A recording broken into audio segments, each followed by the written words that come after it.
Welcome to our new series, The 200 Movie Challenge. Our goal this year is to watch 200 movies that we haven't seen yet. If you want to listen to the full podcast where this clip is from, the link will be in the description. Now enjoy today's movie. Well, let's move on, Soto. Let's kind of, calm you down a little bit. Talk about something maybe a little bit different. Because like you, I think yesterday, I was like, I should watch one more. And I was looking and I had no plans for this week. Sometimes I just, like you just go on your streaming services. What jumps out at you? You're like, I'm going this route. And there's a couple things that popped up. I'm like, ooh, but then it's like under an hour. I'm like, that doesn't count. Like that doesn't feel.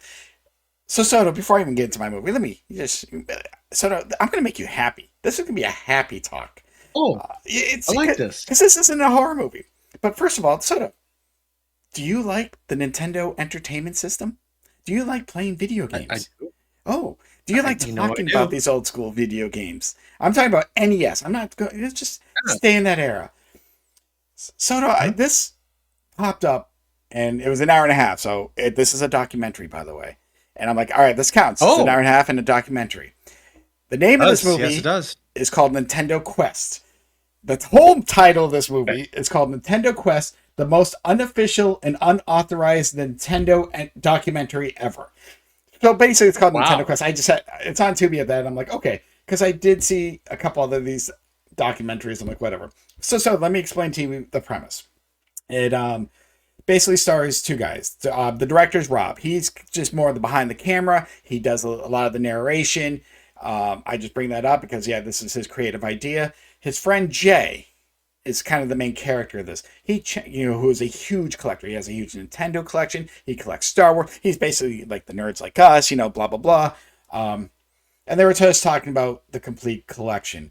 So the director, Rob, looks at him and said, why don't we do a fun road trip documentary style thing?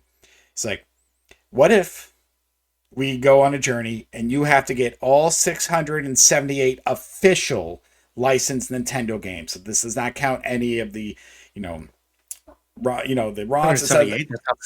Six official Nintendo. This does not include giveaways like the Nintendo World Championship. This is just basically Nintendo licensed games that is on the list. There's 678 games. He said here, the rule is you have to do this in 30 days. The second rule is he cannot buy anything online. Everything has to be done in person. Every purchase, he has his own budget. They never actually say what his budget is because they're like, because Jay's got to do this on his own. Like, we will drive you there. We'll film everything. He's like, but we're not going to give you more money for games if something falls on. So he's going to have to learn to haggle at some of these places. But yes, 30 days. He's from Canada to find and get 678 games. So I'm like, okay, this is kind of a little bit interesting. Now, he has a lot of these in his own collection, but he can't buy from himself. So he's like, it's not like he has to start over. So it's almost like there's a little story to some of these games. And they talk about like some of the rarest ones, which I'll get into. So yeah, I was like, okay. So he actually goes to some of his friends' house who have like multiples, and he kind of works out deals, like $1 each. And then he starts going to game stores. He's trying to find commons, see what they have. They're basically can only use online to see if anyone might have a certain copy. But yes, he wants to create a story about, this journey. And, so yeah, it's kind of interesting because as he's going through Canada and the US in this trip, you see other video game stores, you see collections, you kind of learn their stories about why they got into collections, stuff like that. I will say one thing. This was interesting. The hard part for me was I almost wanted to hear more history about the games because they do give a brief history of how Nintendo started, how they were basically they did like playing cards, then they actually did like the toy, like I think it's called like the Ultra Hand, which is the one that has the trigger and I'm talking about this like 60s 70s, but you pull the trigger and like those little claw hands. Yeah, that's what they called it. But when you pull the trigger and like this little claw hand comes out and grabs things, Nintendo invented. But how they got into the gaming world, which is good. Kind of a quick 2-minute, 3-minute thing. A lot of us kind of know some of this, but there are certain games that I kind of wish they gave a little more history to. But when you have 678 of them, it is very hard to do.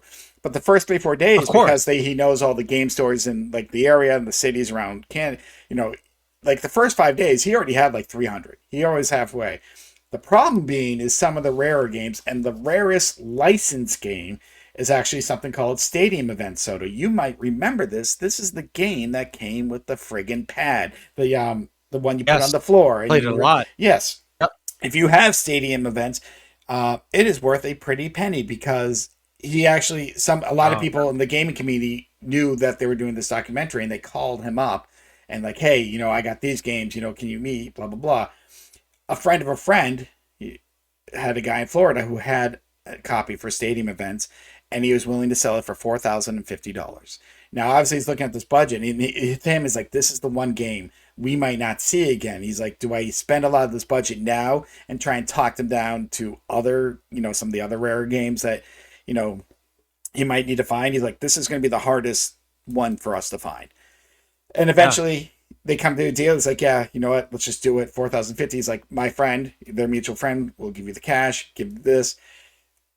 But in a few days, the guy backed out because he didn't trust. He's like, well, what if I don't get the money? What if, he's like, well, Jake was like, well, what if the game comes to me damaged, because they can't go to Florida. They have this whole planned road trip through Northern America. And then he has to go back to Canada to work for like a week, and then they're going to do it again. So it's not like they can take time, and it's also money to go to Florida.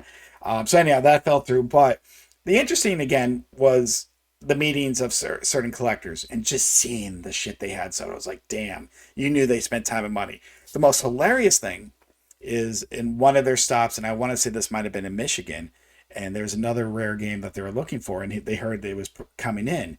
So they're like, hey, we're 2 hours away, but they couldn't hold it. A guy who knew they were doing this got to that game store first and bought the copy before they got there. He kind of became the villain in this. He's like, well, he wanted it for his collection.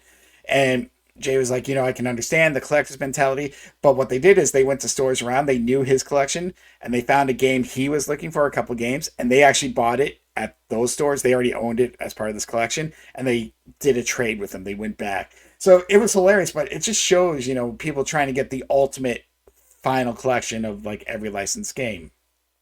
So this is the kind of, well, just to say he has it. Just that you have it. But in a weird way, like this would be a journey we would do. If you really think, I don't know about games, but just like, hey, 30 days, let's just fucking do this.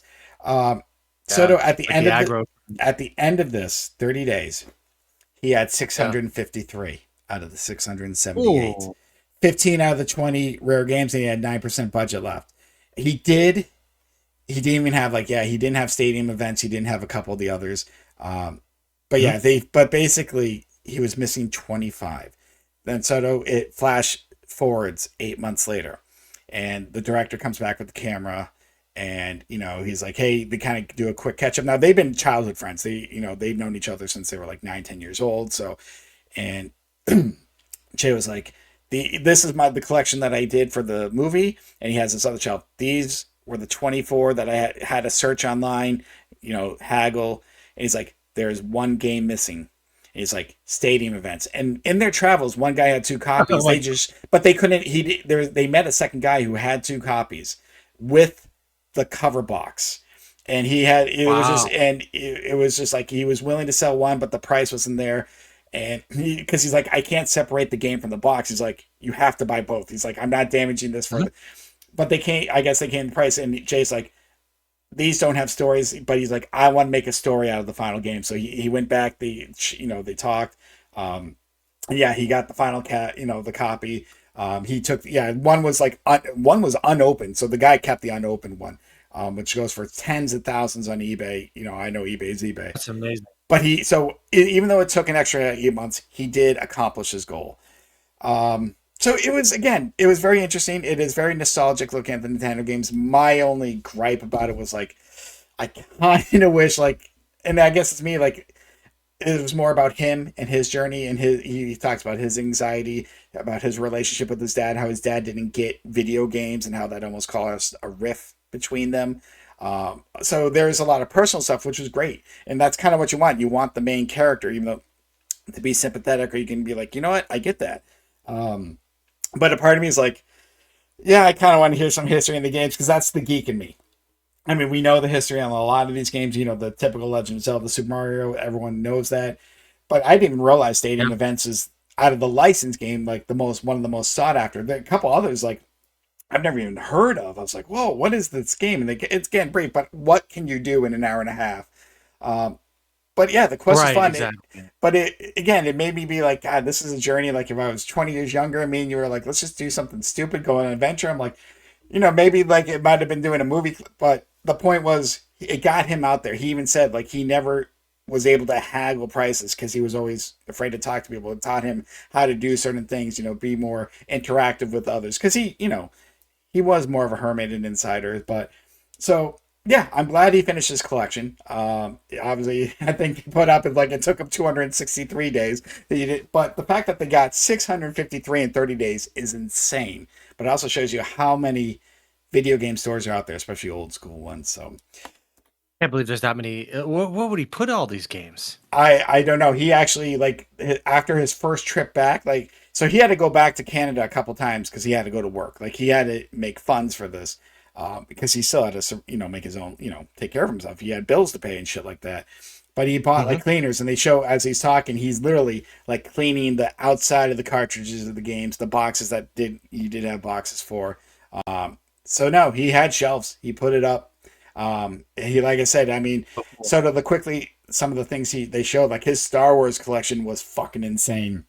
Just the figures. So yeah, I don't know where we would put it in the places we live now, but like I said, he has a great collection. I mean, even before this, but I think outside of that, yeah, the story itself. But yeah, he put the Stadium Events, and I forget the second most sought after one. That was a big part of the story. The one the guy almost stole from him.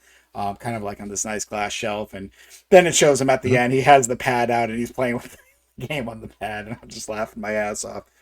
But no, if you're a Nintendo fan, I mean, it was open, so like it's not like he opened it, he didn't devalue it or anything. Mhm. I mean, like I said, this is a typical documentary. It reminded me of some of the old school ones, like American movies, stuff like that, where you just more about the people than the overall story. Yeah, I don't know if I'd go back and watch it. I learned a little bit about Nintendo, like wow, there's actually that many licensed games, and they pop up each one that they bought. Some of them obviously flash quickly, and I was like, God, there's the Turtles, and there's this, and I don't know. The only downfall is, like I said, I kind of was hoping for a little bit more history, but that wasn't the point of this. But I'm glad I watched it. It was a fun journey, and like I said, it just sometimes reminds me of something we might have done in our 20s at that time. But the real question is, where the fuck do I put this? Because documentaries are hard as shit. They are hard, but it's like, how much did you enjoy it? Right? You enjoyed Jim Henson Idea Man. Yeah, that was a little bit more nostalgic, and they went more into his story. So it's definitely not that high up.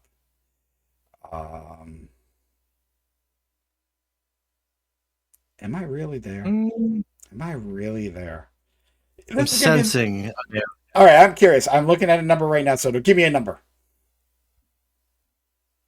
You said you were sensing. I didn't know if you. I'm like sensing like late 30s, early 40s. I'm a little bit higher. I am actually a little bit higher than that. Actually, maybe not. I'm at 27. I mean, I'm looking at Ron Clark. Wow, it's in that Ron Clark story stratosphere.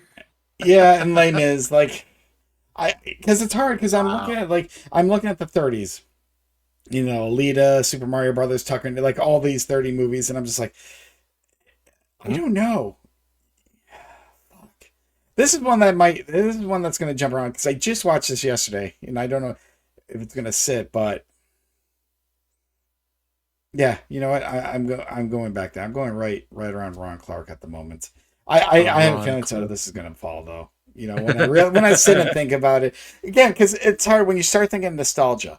Like it's funny because I honestly thought Jim Henson would kind of fall after a while.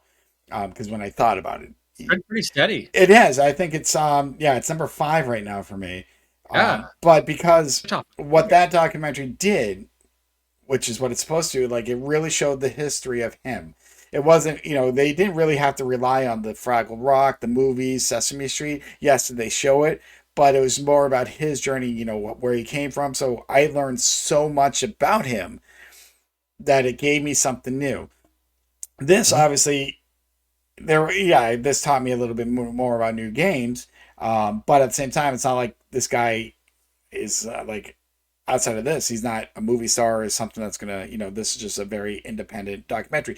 But in a weird way, Soto, like I always remember the shit me and my friends did in high school and college, and and I think that's why it's a little bit higher up. This feels like something I would have done if I had the possibility. I think that right now is why it's high up. But when I sit down and kind of do that rethink, you're right. This could go lower. It's just hard because the nostalgia is kind of just bumping it up right now. And I will admit it. I even said it with Jim Henson. I'm like, the nostalgia won. But as I think about that film, every time I kind of look at the rankings, it stays there because, again, yes, it did help because it's Jim Henson, but the shit I learned about him entertained me. Like, it wasn't like, oh, I knew all this. I knew all this. They didn't rely on showing the stuff that I like. Like, they didn't have to show like 15 minutes of Fraggle Rock or Labyrinth or Dark Crystal. You know, they showed quick scenes, but the whole thing was about him. So that's what helped because, again, that's what a documentary should be. Yeah, this documentary kind of taught you about Jay, but why is he important? Outside of him doing this journey in the whole speck of the world and stuff like that, like, that's it. It's not like we should be more like Jay, you know, though, again, if I had the funds, I don't know if I'd fucking do it. But again, who knows? So yeah, it's kind of low 20s right now. It's probably going to change. Okay. I'm not going to lie. You know, I feel like when I sit down and look, subject to change.